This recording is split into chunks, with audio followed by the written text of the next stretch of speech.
Mix by Sandeep recording studio अंदर बाजार।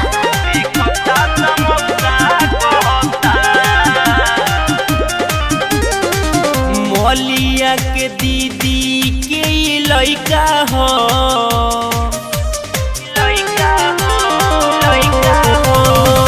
मौलिया के दीदी के लइका हो, देखता त मौसा कहता। मौलिया के दीदी के लइका हो, देखता त मौसा कहता। अखिए के सोझा हमारा रहता, देखता त मौसा कहता।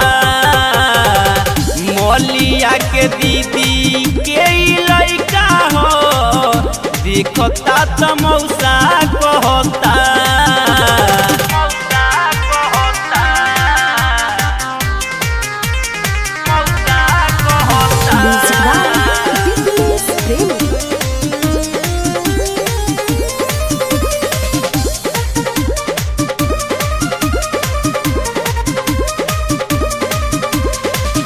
लागता कि एकरा के बिया कुछ खियवले, कुछ नहीं बोलतावे, बाटे उ सतावले।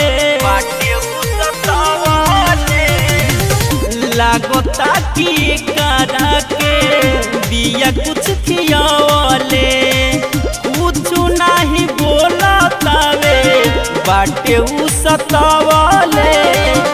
मने मने भुनुर भुनुर कहता,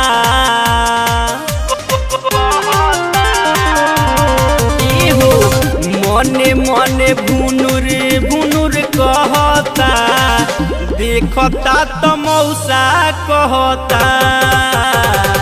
मौलिया के दीदी के लइका हो, देखता त मौसा कहता।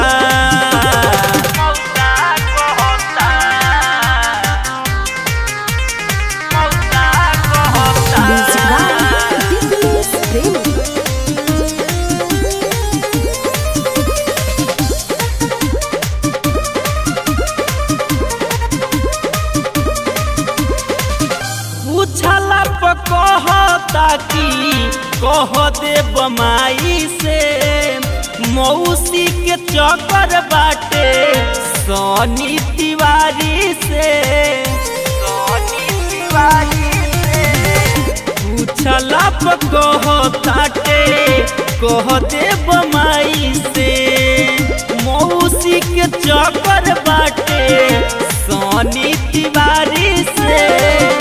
संदीप सती से नाम धरता,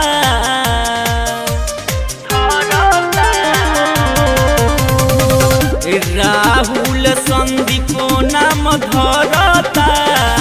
देखता त मौसा कहता।